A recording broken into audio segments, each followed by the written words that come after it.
Linen marks کے بعد اگر ہمیں پتہ چلتا ہے تو اس کے بعد اسٹالن کو جب قومی سوال لکھنے کے لیے لینن کہتا ہے تو اس کی تحریریں ہیں اس پر، اور اس میں بھی اس کے سامنے جو ہے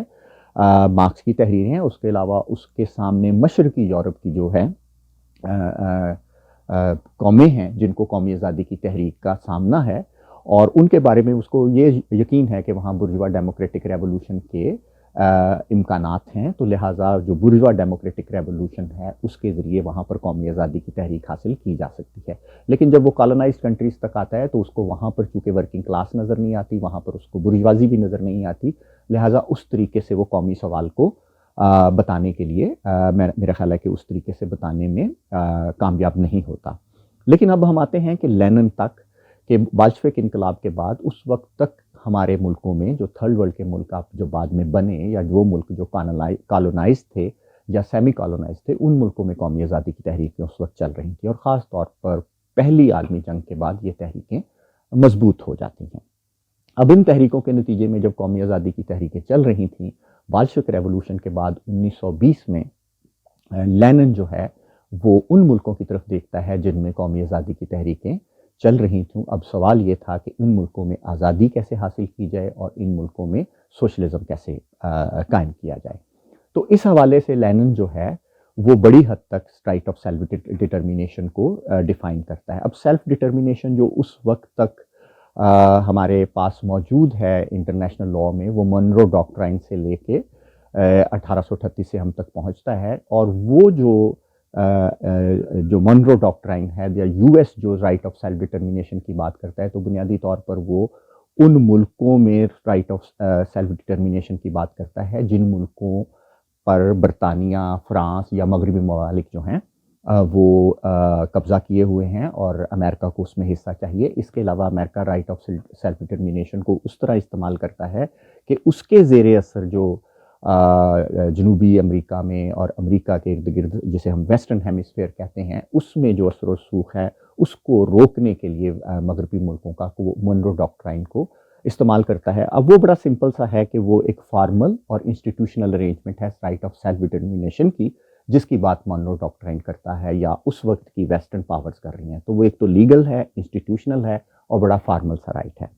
لیکن لینن جو ہے وہ پہلی دفعہ رائٹ آف سیلف ڈٹرمینیشن کو جب ڈیفائن کرتا ہے تو وہ کلاس کنٹینٹ کی بات کرتا ہے، اور اس میں قومی آزادی کی تحریکوں میں کلاس کنٹینٹ کو لے کر آتا ہے. اب وہ کس طریقے سے لے آتا ہے اس کو ذرا سمجھنے کی ضرورت ہے. تو لینن کے زمانے میں جو کیپٹلزم کی شکل ہے وہ بنیادی طور پر امپیریلزم کی شکل ہے. تو لینن بڑی حد تک یہاں تک تو پہنچ جاتا ہے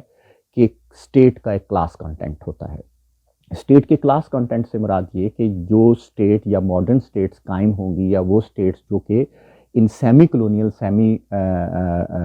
کالونائزڈ کنٹریز میں جو اسٹیٹس قائم ہوں گی، تو لینن یہاں تک پہنچ جاتا ہے کہ ان کا ایک کلاس کنٹینٹ ہوگا. اور ان کا کلاس کنٹینٹ کیا ہوگا کہ وہ کلاسز جو ان ملکوں میں مل کر نیشن بنائیں گی، ان کا امپیریلزم کے ساتھ جو ریلیشن ہے یا امپیریلسٹ ریلیشنز میں ان کا جو مقام ہے،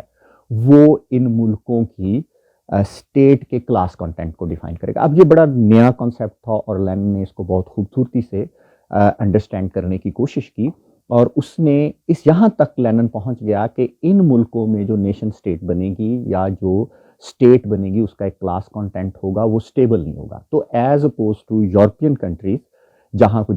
جس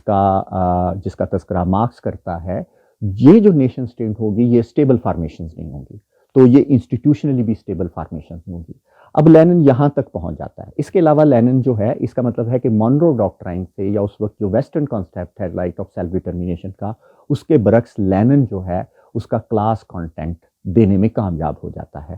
لیکن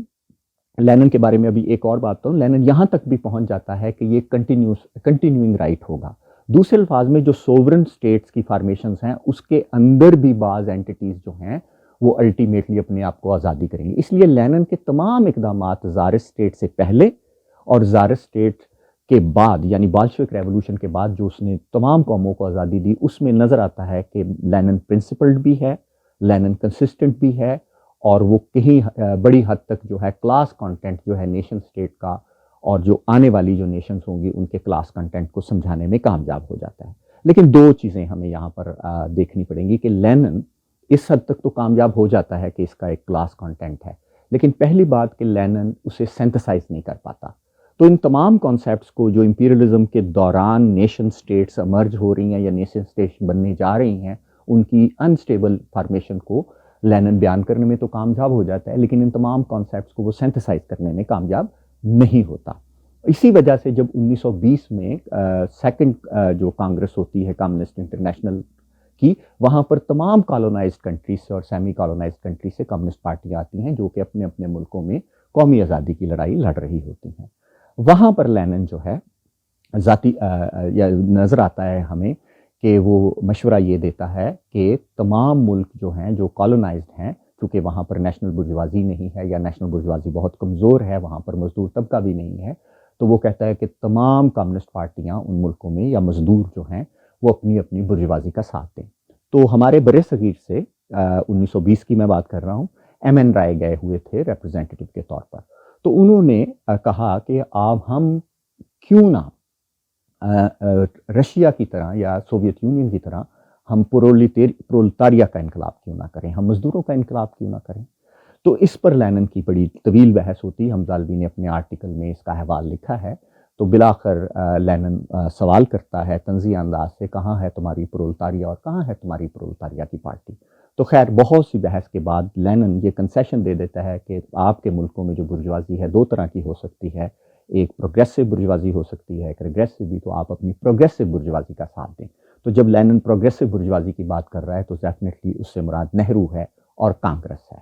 تو یہاں ہمیں بڑا کلیئر ہو جانا چاہیے کہ لینن جو ہے وہ خود لینن کا انقلاب اپنا بھی آپ دیکھیں گے کہ برجوا ڈیموکریٹک فیز جو ہے انقلاب کی، لینن اس سے آگے نہیں گزر سکا تھا۔ لینن نے بنیادی طور پر برجوا ڈیموکریٹک ریولوشن کی ایک چھوٹی سی فیز ضرور رکھی، اور لیکن لینن اتنا سمجھدار تھا کہ اسے پتا تھا کہ یہ ایک لمبا عرصہ نہیں ہوتا کہ برجوازی انقلاب کر لے اور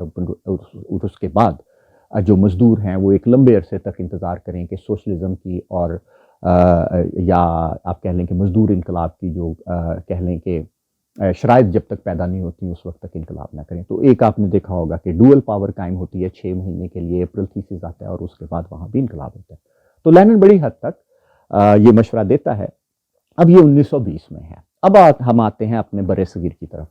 اب بر صغیر میں بڑی انٹرسٹنگ بات ہے کہ یہاں پر 1920 سے اسی پالیسی کے تحت جو کمیونسٹ پارٹی آف انڈیا ہے، یا اس وقت جو ڈفرینٹ کمیونسٹ فیکشنز ہیں، کیونکہ کمیونسٹ پارٹی تو جا کے بنتی ہے 1935 میں، لیکن جتنے بھی کمیونسٹ یا انقلابی دھڑے ہیں وہ بڑی حد تک مطمئن ہیں، جو بعد میں کمیونسٹ پارٹی آف انڈیا بنتے ہیں وہ بڑی حد تک یہ کلیئر ہیں جو کانگریس ہے وہ بنیادی طور پر انڈیا کو متحد رکھنا چاہتی ہے، اور بنیادی طور پر وہ ایک سیکولر جماعت ہے اور وہ برجوازی کی نمائندہ ہے، لہٰذا انڈیا کے اندر اگر انقلاب ہوگا تو وہ کانگریس کے انڈر ہوگا۔ اس کے برعکس وہ مسلم لیگ کو بنیادی طور پر ایک کامنل جماعت سمجھتی ہیں، ایک فرقہ وارانہ جماعت سمجھتے ہیں، اور اس کی جو سیاست ہے اس کو مذہبی سیاست سمجھتے ہیں۔ تو یہ صورتحال جو ہے کمیونسٹ پارٹی کی کہ کانگریس کی سیاست کو اپنی اصل سیاست سمجھنا اور اس کے پیچھے پیچھے چلنا، یہ تقریباً 1942 تک قائم رہتا ہے۔ 1942 میں پہلی دفعہ بنیادی طور پر، اب یہاں یہ بھی بیان کر دوں کہ اس کا مطلب یہ ہے کہ اگر کمیونسٹ پارٹی آف انڈیا جو ہے کانگریس کی سیاست کر رہی ہے 1942 تک، تو اس سے مراد یہ ہے کہ وہ انڈیا کو ایک قوم سمجھتی ہے۔ تو کیا انڈیا اس وقت کا متحدہ انڈیا ایک قوم ہے؟ ہم اس سوال کی طرف ابھی تھوڑی دیر تک آتے ہیں۔ تو لہٰذا 1942 میں لیکن جب سوویت یونین پر جرمنی ہٹلر نے حملہ کر دیا تو اس وقت وہاں سے یہ لائن آئی کہ تمام دنیا کے کمیونسٹ جو ہیں وہ اپنے اپنے ملکوں میں فاشزم کے خلاف جنگ کرنے کے لیے برطانوی سامراج کا ساتھ دیں۔ تو لہٰذا تمام دنیا کی کمیونسٹ پارٹیوں میں انڈیا نے بھی ان کا ساتھ دینے کا فیصلہ کیا۔ اس وقت جب کہ برطانوی سامراج یا مغربی سامراج کمزور ہو رہا تھا، تو اس دور میں کانگریس نے بالکل عوام کی نبض کو سمجھتے ہوئے جو ہے عدم جسے کہنا چاہیے تعاون کی تحریک شروع کی، اور سول ڈس اوبیڈینس کی تحریک شروع کی، اور نان وائلنٹ تحریک شروع کی گاندھی نے۔ لیکن اس وقت ہماری جو کمیونسٹ پارٹی آف انڈیا تھی اس نے چونکہ فیصلہ کر لیا تھا کہ انگریزوں کا ساتھ دینا ہے، لہٰذا اس ساری ٹینشن کے اندر 1943 میں پہلی دفعہ کمیونسٹ پارٹی ایک رپورٹ لکھتی ہے جسے ہم ادھیکاری رپورٹ کہتے ہیں، اس میں پہلی دفعہ کمیونسٹ پارٹی آف انڈیا یہ قبول کرتی ہے کہ پاکستان یہ جو انڈیا ہے یہ بنیادی طور پر مختلف قوموں اور کلچرز پر مشتمل ایک خطہ ہے. تو اس طرح اپنے وہ پرانی پوزیشن جو 1920 سے چلی آ رہی تھی اس کو بدل لیتی ہے کمیونسٹ پارٹی آف انڈیا. اسی دور میں سجاد ظہیر، پی سی جوشی اور بہت سے لوگ مضامین لکھتے ہیں اور پاکستان کے مطالبے کی حمایت شروع کر دیتے ہیں. یوں یہ یہاں سے 1945 کے مینیفیسٹو تک بڑا ہی کلیئرلی جو مطالبہ کمیونسٹ پارٹی آف انڈیا کرتی ہے وہ بڑا سمپل سادہ کرتی ہے کہ برطانیہ برصغیر میں موجود غالباً 17 جو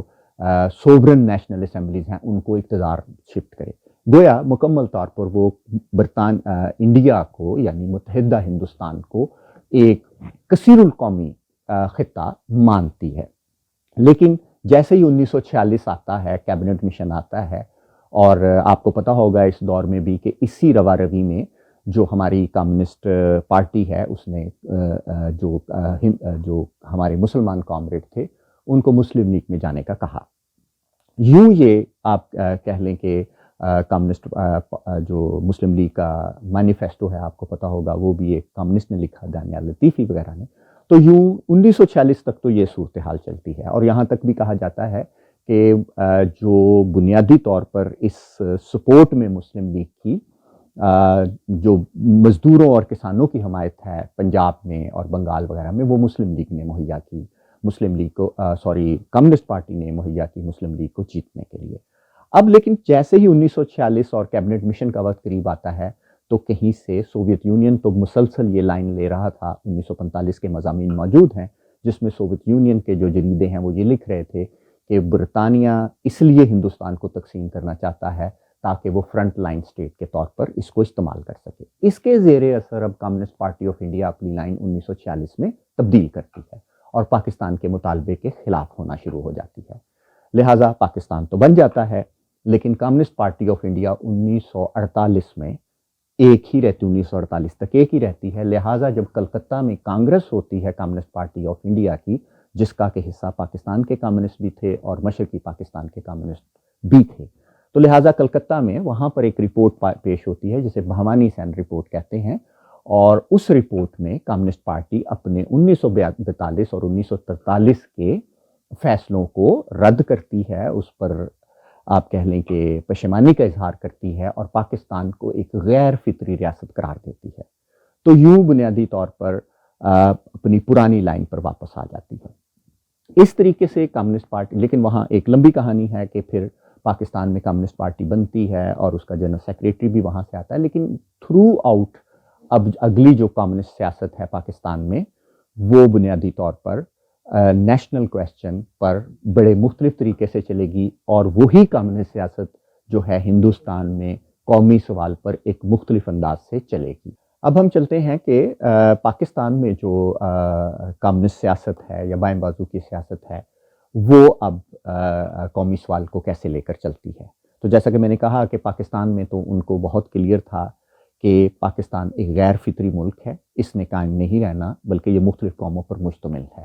اس کے برعکس انڈیا میں سمجھتا ہوں کہ پہلے ہم تھوڑا سا دیکھ لیں تو شاید ہمیں زیادہ سمجھ آئے کہ پاکستان میں ہماری جو سیاست ہے وہ کس طرح مختلف تھی انڈیا کے اندر قومی سوال پر. تو انڈیا میں بھی آپ کو پتہ ہوگا کہ فوراً آزادی کے بعد بہت سے خطوں میں بلکہ 12 کے قریب جو وہاں پر صوبے ہیں ان میں آزادی کی تحریکیں شروع ہو جاتی ہیں. لیکن وہاں پر کمیونسٹ پارٹی جو ہے بڑی کلیئرٹی کے ساتھ انڈیا کو ایک قوم سمجھتی ہے، انڈیا کو ایک فطری ریاست سمجھتی ہے، اور کانگریس کو ہندوستان کو متحد رکھنے کی ایک قوت کے طور پر لیتی ہے. تو وہاں پر لیکن اب آپ کو جیسے کہ میں نے بتایا کہ کمیونسٹ پارٹی آف پاکستان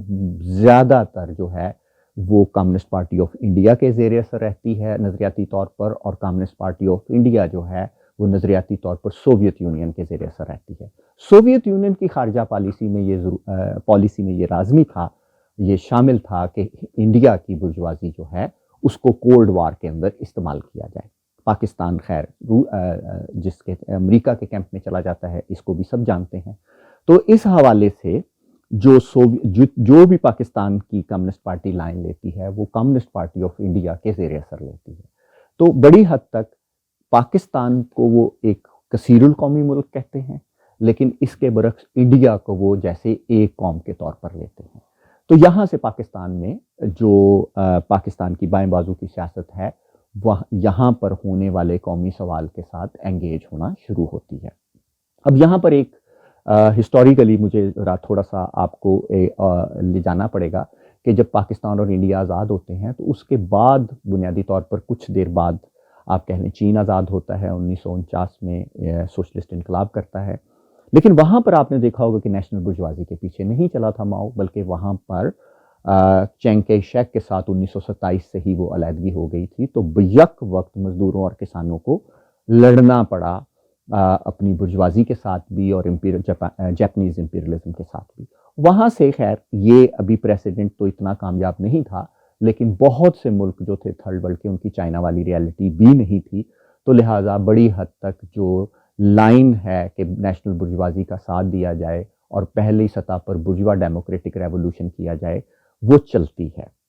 لیکن اب اس کو آہستہ آہستہ کریکٹ ہونا شروع ہوتی ہے. وہ کس طریقے سے کریکٹ ہونا شروع ہوتی ہے کہ جب تک یہ 1960-50 کی دہائی کا اینڈ ہوتا ہے اور بہت سے ملکوں میں قومی آزادی مل چکی ہوتی ہے، بہت سے ملکوں میں ملکی آزادی کی تحریکیں شروع ہو جاتی ہیں. لیکن جو آپ کو یہاں پر یہ ایک فیکٹ یاد رکھنا پڑے گا کہ 1961 میں پہلا افریقی ملک آزاد ہوتا ہے. اس کا مطلب بہت سے لاطینی امریکہ کے ملک، ایشیا کے ملک اور افریقہ کے ملک ابھی قومی آزادی کی لڑائی لڑ رہے تھے. لیکن یہ نظر آنا شروع ہو گیا کہ ان ملکوں میں جن میں آزادی جو ہے قومی برجوازی کے تھرو لی گئی ہے، جیسے کہ انڈیا میں نہرو کے تھرو یا پاکستان میں جیسے بھی آپ اسے کہہ لیں، تو وہاں پر جو ہے یہ جو قومی برجوازی ہے اس کی نیچر بہت مختلف ہے. تو یہاں سے میں سمجھتا ہوں تھرڈ ورلڈ مارکسزم بنیادی طور پر ایک نئی شکل لیتا ہے. یعنی یہ لکھنا شروع کرتے ہیں آپ کہہ لیں کہ ہمارے تھرڈ ورلڈ کے مارکسسٹ فینون اور باقی لوگ، وہ بہت اچھے انداز سے، اور اس دور میں آپ کو یاد رکھنا ہوگا کہ 1960 میں جو چین ہے اور چین کا جو ماؤ زیڈونگ ہیں، وہ بنیادی طور پہ تھرڈ ورلڈ کی آزادی کی تحریکوں کو قیادت دینا شروع کرتے ہیں. یہ وہ دور ہے جب کہ خروشیف اور باقی جو سوویت یونین ہے بڑی حد تک وہ جسے کہنا چاہیے پرامن بقائے باہمی سامراج کے ساتھ رہا جا سکتا ہے وغیرہ وغیرہ کے نعروں کے تحت جو ہے اس وقت دوستی کا ہاتھ بڑھا رہے تھے. تو اب اس دور میں ہمیں سمجھنا ہوگا کہ پہلی دفعہ ہمیں پتہ چلتا ہے کہ تھرڈ ورلڈ کے اندر جو کلاس کمپوزیشن ہے وہ یورپ اور وہ سوویت یونین کے سماج سے بڑی مختلف تھی. اب یہاں پر ہمیں دیکھنا پڑے گا کہ ہمارے ہاں جو برجوازی تھی، اب انالیسز آنا شروع ہوتا ہے صحیح طریقے سے، زوردار طریقے سے اور کلیئرلی، کیونکہ نیشن بلڈنگ جو کہ برجوازی نے شروع کی تھی، پہلی بات ہے وہ فیل ہونا شروع ہو گئی تھی. اور اس نیشن بلڈنگ پروجیکٹ میں جو مختلف قومیں آباد تھی انڈیا میں، پاکستان میں، انہیں زبردستی ملا کر ایک قوم بنانے کی کوشش کی جا رہی تھی. لہٰذا جب یہ نیشن بلڈنگ پروجیکٹ فیل ہو رہا تھا اور پوسٹ کلونیل کنفیوژن آ رہی تھی، ہم کون ہیں، ہم پاکستانی ہیں، ہم سندھی ہیں، ہم مسلمان ہیں، ہم عرب ہیں، ہم کون ہیں، یا ہم ہندوستانی ہیں. تو اسی طرح انڈیا میں بھی یہ آ رہا تھا کہ نیشنل برجوازی مایوس کر رہی تھی. تو نیشنل برجوازی کی مایوسی کہ اس نے جو وعدے کیے تھے کہ آزادی دے گی، ری ڈسٹریبیوشن ہوگی، لینڈ ریفارمز کی جائیں گی، وہ اس سے پھر رہی تھی. اس کی وجہ یہ برجوازی جو تھی اس کی نیچر مختلف تھی. یہ مارکس کے دور میں ہمیں سمجھ نہیں ہے، یہ لینن کے دور میں بھی ہمیں سمجھ نہیں ہے. اب یہ تھرڈ ورلڈ مارکسزم اپنے تجربے سے اس کو ڈیولپ کرنا شروع کرتا ہے. اب ہمیں سمجھ آتی ہے کہ ہماری جو برجوازی ہے اس کی جو نیچر ہے، پہلی بات ہے کہ وہ ڈپینڈنٹ کیپٹلسٹ نیچر ہے اس کی، نمبر ایک. تو جو یورپ کی برجوازی، مارکس کی برجوازی تھی، وہ پروگریسو فورس تھی اور اس نے دو کام کیے تھے. نمبر ایک، اس نے فیوڈلزم ختم کیا تھا، اس نے مذہب کے خلاف لڑائی لڑی تھی، یعنی چرچ کے خلاف لڑائی تھی. ہمارے ہاں جو برجوازی تھی، نہ تو وہ آپ کہہ لیں کہ فیوڈلزم کو ختم کرنا چاہتی تھی، نہ ہی وہ مذہب کے خلاف لڑنا چاہتی تھی، بلکہ اس کا جو اصل ہدف تھا، جسے ہم کہنا چاہیے کہ اس نے سامراج کے خلاف لڑائی لڑنی تھی، اس کی ڈیپینڈنٹ نیچر کی وجہ سے وہ سامراج سے ٹوٹنے میں بھی کامیاب نہیں ہوئی تھی. تو وہ جو تاریخی طور پر اس کا کردار ہمیں مارکسزم میں نظر آتا ہے یا لیننزم میں نظر آتا ہے، وہ ہمیں نظر آتا ہے کہ تھرڈ ورلڈ میں وہ نہ صرف نہیں کر سکتی بلکہ نہیں کر سکی ان ملکوں میں. تو لہٰذا اس بنیاد پر ہمیں سمجھ آتا ہے کہ ان ملکوں میں جو برجوازی ہے وہ آزادی نہیں دلوا سکے گی. اور بلکہ جو جسے کہنا چاہیے کہ یہ بھی پتہ چلنا شروع ہو گیا کہ آزادی کے بعد بھی ان ملکوں کی جو معاشی انحصار ہے وہ پرانے آقاؤں پر ہی ہے، جس کو ہم ڈپینڈنسی تھیوری کہتے ہیں۔ اس کے علاوہ سیاسی طور بھی یہ دوبارہ اپنے آقاؤں کے ساتھ ہی جڑے ہوئے ہیں، یعنی ایکس کالونائزر پر، جس کو ہم نیو کلونیلزم کہتے ہیں۔ لہٰذا ثقافتی طور پہ بھی ہم ان کے پرانے آقاؤں کے ساتھ ہی جڑے ہوئے ہیں، جس کو ہم پوسٹ کلونیل تھیوری کہتے ہیں۔ تو یہ تمام چیزوں کو سمجھنے کے لیے مختلف تھیریز جو ہیں، نگوگی، فنون، کبرال، سمیر امین، یعنی یہ تمام رائٹرز کنٹینیوسلی جو تھرڈ ورلڈ کے مارکسسٹ ہیں، وہ اپنی ریالٹی کو سمجھنا شروع ہوتے ہیں۔ تو یہاں پتہ چل جاتا ہے کہ یہ برجوازی جو ہے یہ آزادی نہیں دلوا سکتی، اس کی نیچر مختلف ہے۔ لہٰذا یہاں سے تھرڈ ورلڈ مارکسزم جو ہے وہ اگلی شکل لیتا ہے کہ ان ملکوں میں اصل میں انقلابی طبقات کون سے ہیں اور ان ملکوں میں جو دشمن طبقات کون سے ہیں۔ تو بہت واضح الفاظ میں جو نیشنل برجوازی ہے یا نیشنل ڈیموکریٹک ریولوشن ہے، اس کی فیز کو مکمل طور پر رد کر دیا جاتا ہے ان ملکوں میں۔ تو وہاں سے تھرڈ ورلڈ مارکسزم شروع ہوتا ہے۔ ہمارے ہاں بھی اگر آپ غور کریں تو یہ شروع ہو جاتا ہے کہ جہاں پر اب میں نے بتا رہا ہوں کہ 1960 کی دہائی میں جہاں پر انقلاب ہو رہا ہے، وہاں پر قومی سوال کے حوالے سے بالکل کلیئر ہو جاتے ہیں کہ ہم نے نیشنل برجوازی کے تھرو ریولوشن کرنا ہی نہیں ہے، جیسے فنون ہے۔ ٹھیک ہے، جن ملکوں میں نیشنل برجوازی کے تھرو ریولوشن ہوئی تھی، ان ملکوں میں اس کے خلاف جدوجہد شروع ہو جاتی ہے۔ پہلے ہم چلتے ہیں انڈیا کی طرف، کیونکہ انڈیا میں اس لیے بار بار اگزامپل انڈیا کی لے رہا ہوں، انڈیا ایک کلاسیکل آئیڈیل ماڈل ہمارا لیفٹ سمجھتا ہے، تو میں ذرا اس کی وضاحت آپ کو کر دوں۔ تو انڈیا میں بھی یہ ہوا کہ آپ کو بتایا ہوگا کہ تلنگانہ کی تحریک کے بعد جو سی پی آئی ہے وہ تو کانگریس کی بی ٹیم کے طور پر کام کرتی رہی ہے، نہ اس نے کشمیر کی آزادی کا ساتھ دیا، نہ اس نے وہ جو قومی آزادی کی تحریکیں چل رہی تھیں انڈیا میں ان کا ساتھ دیا، لہٰذا اور نہ ہی لینڈ ریفارمز ہو سکی، نہ ہی وہ ترقی ہو سکی جس کا وعدہ تھا۔ لہٰذا انڈیا میں بھی جو مزدور اور کسان ہیں وہ اگلی سطح پر انقلاب کو لے جانے کے لیے، آپ کو پتہ ہوگا نکسل باڑی موومنٹ وہاں شروع ہوتی ہے۔ تو اس طریقے سے نکسل باڑی موومنٹ لیٹ 60s میں آ جاتی ہے، اور یہی وہ دور ہے جس میں جن ملکوں میں انقلاب ہو رہا ہے وہاں کلیئرٹی ہے کہ برجوا ڈیموکریٹک ریولوشن کی ضرورت نہیں ہے۔ وہ ملک جن میں ہو چکا ہے وہاں پر مطالبہ آگے چلا جاتا ہے۔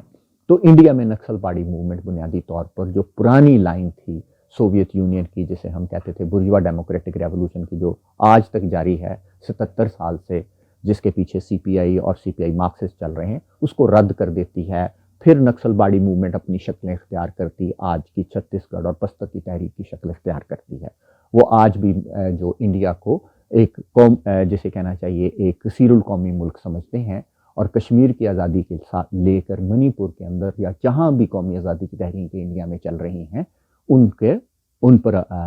بڑا واضح موقف رکھتے ہیں، جو کہ بہت مختلف ہے سی پی آئی اور سی پی آئی مارکسسٹ کے موقف سے۔ اب ہم پاکستان کی طرف آتے ہیں، تو پاکستان میں تو کوئی اس طرح کی ان کو نیشنل برجوازی وغیرہ کا وہم نہیں تھا، لہٰذا پاکستان میں جب نیشن بلڈنگ پروجیکٹ شروع ہوتا ہے تو وہ شروع میں ہی اس کی جو ساری جسے کہنا چاہیے پیچیدگیاں ہمارے سامنے آنا شروع ہو جاتی ہیں۔ لہٰذا نیب بنتی ہے، نیب پر بین لگتا ہے، 1 یونٹ بنتا ہے، اور وہاں سے وہ جو ہمارے نیشنلسٹ لیڈرز بھی ہیں وہاں سے جو پاکستان کے اندر مختلف قوموں کی شناخت کے حوالے سے لٹریچر آنا شروع ہوتا ہے۔ اب آپ اس لٹریچر کو چونکہ وہ سندھی میں بھی ہوگا، وہ بلوچستان میں بھی ہوگا، لیکن ایک چیز تو ہمیں نظر آتی ہے کہ بڑی حد تک جیسے بلوچستان کی تحریک ہمیں نظر آتی ہے، تو بڑی حد تک وہ متاثر نظر آتا ہے ہمیں قومی آزادی کی تحریکوں سے، لیکن چونکہ کمیونسٹ تحریک کا جو تال میل نظر آتا ہے وہ مجھے ایسے لگتا ہے کہ جیسے سوویت یونین کا اثر جو ہے ہماری قومی آزادی کی تحریکوں کو ابتدائی طور پر زیادہ تھا، لیکن سلولی جیسے رسول بخش پلیجو آ جاتے ہیں، بعد میں خیر بخش مری آ جاتے ہیں، اس کے علاوہ کشمیر میں بیرسٹر قربان آ جاتے ہیں، تو اس کے زیر اثر جو قومی آزادی ہے ہماری، جو انیشیلی شروع ہوتی ہے ولی خان اور غفار خان سے، وہ اس سے آگے اس کا کلاس کنٹینٹ بدلنا شروع ہو جاتا ہے۔ تو دوسرے الفاظ میں ہمارا نیشنل کویسچن جو ہے وہ ایک جسے کہنا چاہیے بالکل وہ شکل اختیار کرتا ہے جو شکل جو ہے دنیا کے باقی ملکوں میں قومی آزادی کی تحریکیں اختیار کر رہی تھیں، لیکن پاکستان میں یہ کنٹینیوٹی ٹوٹ جاتی ہے۔ میں اس کی طرف آتا ہوں، تو یہاں تک بات کرنے کے بعد میں کہوں گا کہ پاکستان میں لیکن چونکہ ہمیں مارشل لاء کا سامنا کرنا پڑ گیا، تو قومی آزادی کی تحریک نے جو شکل اختیار کرنی تھی ریڈیکل ٹریڈیشن جو ہے تھرڈ ورلڈ مارکسزم کی، جس کا میں پہلے ذکر کر چکا ہوں، مجھے لگتا ہے کہ پھر وہ ڈسرپٹ ہو گیا اور پاکستان کے اندر جو تھرڈ ورلڈ مارکسزم کی شکل یا ماؤ تونگ فکر کی شکل جو اگلی شکل اختیار کر سکتی تھی، نکسل باڑی موومنٹ کے بالکل پیرلل آپ کو پتہ ہے ہشت نگر کی کسان تحریک شروع ہوتی ہے، وہ بھی اسی طریقے سے ملیٹنٹ ہے، بلکہ دونوں کا تال میل بھی نظر آتا ہے۔ اس کے علاوہ 1970 میں جو بنگلہ دیش کی قومی آزادی ہے، وہاں پر ماؤسٹ تحریک کا باشانی صاحب کی اور بہت سے ماؤسٹ لیڈر جو کہ مکتی باہنی سے بھی لڑ رہے تھے اور پاکستان آرمی کے ساتھ بھی لڑ رہے تھے، اس پر حمزہ علوی نے بہت ڈیٹیل سے لکھا ہوا ہے، عزیز الحق نے بہت ڈیٹیل سے لکھا ہوا ہے، تو وہاں پر بھی یہ شکل اختیار کر رہی تھی۔ لیکن 1970 کے اینڈ تک آپ کو پتہ ہے پاکستان میں مارشل لا لگتا ہے، تو وہ جو پاکستان کے اندر تھرڈ ورلڈ مارکسزم کی کوئی شکل یعنی ماؤسٹ تحریک کی کوئی شکل بننی تھی یا قومی آزادی کی تحریکوں کی اگر اگلی کوئی شکل بننی تھی، وہ پاکستان میں ڈسرپٹ ہوتی ہے، اور ایز اے ریزلٹ میرے خیال کے مطابق پاکستان میں جو تھرڈ ورلڈ مارکسزم ہے، جو اس کی جو ریڈیکل ٹریڈیشن ہے، جس کو آپ ماؤزم بھی کہہ سکتے ہیں، اس کی کئی اور شکلیں بھی ہو سکتی ہیں، مجھے ایسے محسوس ہوتا ہے جیسے 40 سال کا بہت بڑا گیپ ہے۔ اس وجہ سے پاکستان میں جو اس وقت قومی سوال بھی ہے، اس کے اندر کلاس کانٹینٹ بہت ویک ہے، اور اسی طریقے سے پاکستان کا جو لیفٹ ہے وہ بھی ایک لبرل لیفٹ ہے۔ تو یوں میں ذاتی طور پر سمجھتا ہوں کہ پاکستان میں قومی آزادی کی جو شکل ہے وہ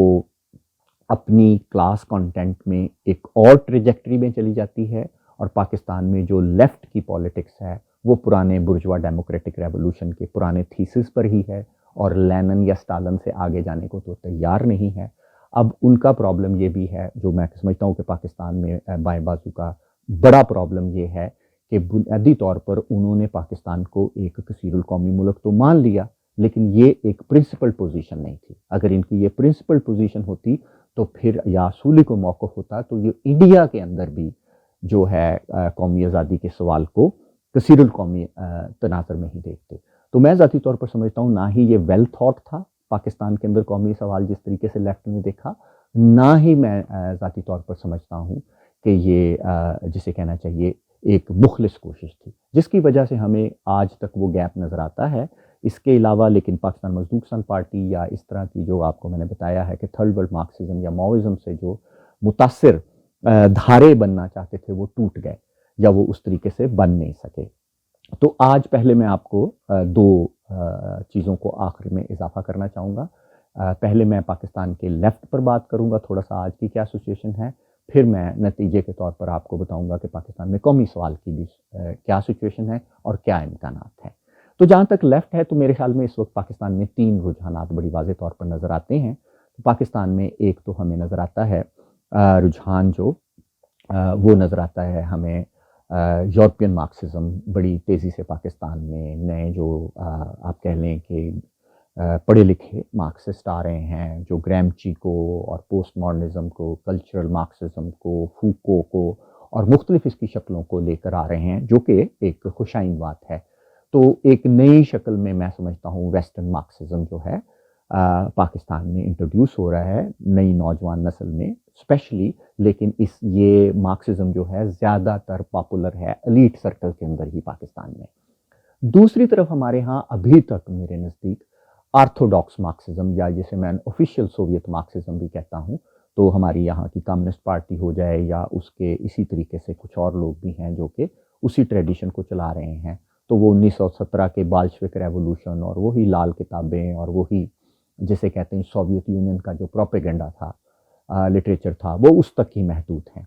تو میں نہیں سمجھتا کہ اس میں کوئی تخلیقی طور پر اس میں کوئی جان ہے۔ تیسری جو میں سمجھتا ہوں ٹریڈیشن تھی جسے ہم ماؤ تونگ فکر کہتے ہیں، میں نے آپ کو بتایا اس کا 40 سال کا گیپ تھا، لیکن حالات خود ہی اپنا جواب فراہم کرتے ہیں۔ تو بلوچستان کے اندر قومی کی آزادی کی تحریک ہو یا مختلف اور خطوں میں سمجھتا ہوں پاکستان کے مختلف خطوں میں جو قومی آزادی کی تحریک ہے، میرے نزدیک اس میں اب یہ فکر جو ہے جڑ پکڑ رہی ہے۔ پاکستان کے لیفٹ کے اندر بھی جو ماؤزم ہے یا مارکسزم لیننزم ماؤزم جسے کہتے ہیں یا تھرڈ ورلڈ مارکسزم کی ریڈیکل ٹریڈیشن جسے میں کہتا ہوں، مختلف شکلوں میں ایک تخلیقی اور تنقیدی انداز میں بڑھ رہی ہے۔ اب آتا ہوں قومی سوال کی طرف۔ تو قومی سوال جیسے کہ میں نے آپ کو کہا کہ اس کا جو کلاس کانٹینٹ جو برجوا ڈیموکریٹک ریولوشن والا فلسفہ اور ہمارے اپنے نیشنلسٹوں کی جو ضروریات تھی اس کے مطابق وہ وہیں تک ہی محدود رہا۔ تو عموماً وہ یا جاگیرداروں کے پاس رہی، یا وہ آپ کہہ لیں کہ ٹرائبل لیڈرز کے پاس رہیں، یا وہ خانوں اور ملکوں کے پاس جو ہے خیبر پختونخوا میں رہی۔ تو لیکن میرا خیال ہے کہ وقت کے ساتھ چونکہ وہ مایوسی یقینی تھی، تمام دنیا میں اگر مایوسی ہوئی تو کیسے ہو سکتا ہے کہ قومی آزادی پاکستان میں یہ برجوازی دلوا دے گی، یا لوکل ایلیٹ جو ان قوموں کی ہے وہ دلوا دے گی۔ یہ کنفیوژن دور ہونی تھی، لہٰذا ایک فطری طور پر میرے نزدیک اس وقت سندھی قومی سوال ہو، سندھ کا قومی سوال ہو، بلوچستان کا قومی سوال ہو، یا میں سمجھتا ہوں ایون جو پشتون نیشنل کویسچن ہو، وہ میرے نزدیک اب ایلیٹ کے ہاتھوں سے پھسل گیا ہے۔ وہ اس کو استعمال تو کرتے ہیں، لیکن سندھ میں چلے جائیں مڈل کلاس کے پاس ہے، اب آپ چلے جائیں بلوچستان میں تو جو آج قومی آزادی کی تحریک ہے وہ کسی صورت بھی میں سمجھتا ہوں ٹرائبل لیڈرز کے پاس نہیں ہے، مڈل کلاس کے پڑھے لکھے نوجوانوں کے پاس ہے، اور ادھر بھی میں سمجھتا ہوں منظور پشتین کی جو تحریک ہے وہ ایک مڈل کلاس پشتون جسے کہنا چاہیے ایک کہہ لیں شعور کی تحریک ہے۔ اب سوال یہ ہے کہ یہ مزید رچ کیسے ہو سکتا ہے؟ تو مارکسزم بہت سادہ ہے کہ کنٹینٹ اپنی فارم لے کر آتا ہے، انیویٹیبل ہے کہ یہ نیشنل کویسچن جس طریقے سے غربت بڑھ رہی ہے، جس طریقے سے چیزیں بڑھ رہی ہیں، نیشنل کویسچن الٹیمیٹلی پیزنٹری اور ورکنگ کلاس میں جائے گا، جس سے قومی آزادی کی میں سمجھتا ہوں شکلیں بھی بدلیں گی، قومی آزادی پاکستان میں قومی آزادی کا سوال بھی بدلے گا، اور قومی آزادی کے سوال کے درمیان مختلف قومی آزادی کے سوال جیسے تحریکوں کے درمیان جو تال میل ہے وہ بھی مجھے لگتا ہے کہ نئی شکل اختیار کرے گا۔ اور میرے خیال کے مطابق تھرڈ ورلڈ مارکسزم جو ہے وہ ایک ریلیونٹ ہے، کیونکہ ہم سمجھتے ہیں کہ وہ ملک جو کہ تھرڈ ورلڈ مارکسزم میں یہ بتاتا ہے کہ وہ ملک جو کہ سیمی کلونیل اور سیمی فیوڈل ہوتے ہیں، ان ملکوں میں قومی آزادی کی جو ذمہ داری ہے ان کی برجوازی آزادی نہیں دلا سکتی۔ آپ دیکھ لیں کہ بار بار الیکشن لڑ کے یہ لوگ اسمبلیوں میں چلے جائیں گے، قومی کارڈ کو استعمال کریں گے، قومی سوال کا لفظ استعمال کریں گے اور وہاں پر کچھ نہیں کریں گے۔ تو لہٰذا یہ تو آج کلیئر ہے کہ نہ ہی یہ سامراج سے آزادی دلوا سکتے ہیں، نہ ہی سامراج کے ایجنٹوں سے آزادی دلوا سکتے ہیں۔ تو کلیئر ہو گیا کہ ان ملکوں میں جو قومی آزادی ہے اس کی ذمہ داری مزدوروں اور کسانوں کے کندھوں پر آ جاتی ہے، اور بہت واضح ہے کہ سیمی کلونیل سیمی فیوڈل ملکوں میں جب قومی آزادی کی ذمہ داری اگر مزدوروں اور کسانوں کے کندھوں پر آ جاتی ہے، مڈل کلاس کے کندھوں پر آ جاتی ہے، تو انہیں اپنی قومی آزادی کی لڑائی لڑتے ہوئے اپنی جمہوری آزادی کی لڑائی اپنے فیوڈلز، ملکوں، ٹرائبل لیڈرز اور خانوں کے خلاف بھی لڑنا پڑتی ہے۔ تو یوں قومی آزادی کی لڑائی جو ہے ان ملکوں کے اندر جمہوری آزادی کی لڑائی کے ساتھ جڑ جاتی ہے۔ یہ نہیں ہو سکتا کہ پہلے آپ قومی آزادی لے لیں گے اور اس کے بعد جمہوری آزادی لے لیں گے۔ آپ قومی آزادی ہو سکتا ہے لے لیں، لیکن آپ جمہوری آزادی نہیں لے سکتے، اور وہ جو آزادی آپ کو ملے گی اس کرپٹ میں سمجھتا ہوں نیشنلسٹ کے ہاتھوں میں، وہ بھی بڑی ادھوری اور انتہائی میں سمجھتا ہوں غیر دیرپا بھی ہو سکتی ہے۔ تو لہٰذا ہمارے یہ چند خیالات تھے میرے جو کہ میں نے کوشش کی ہے کہ تھرڈ ورلڈ مارکسزم کے اینگل سے پاکستان میں یا ایک تھریٹیکل فریم ورک فراہم کرنے کی کوشش کی ہے میں نے، لیکن میں سمجھتا ہوں کہ اسی حوالے سے چونکہ ہم سندھی نہیں پڑھ سکتے، بعض ہم بلوچی بھی نہیں پڑھ سکتے، نہ ہی ہم پشتو پڑھ سکتے ہیں، تو ہمارے جو قومی آزادی کے رہنما ہیں، مفکرین ہیں، ان کی تحریروں کو میرے خیال کے اندر تھرڈ ورلڈ مارکسزم کی ریڈیکل ٹریڈیشن کے تحت دوبارہ سے پڑھنے کی ضرورت ہے۔ بہت بہت شکریہ۔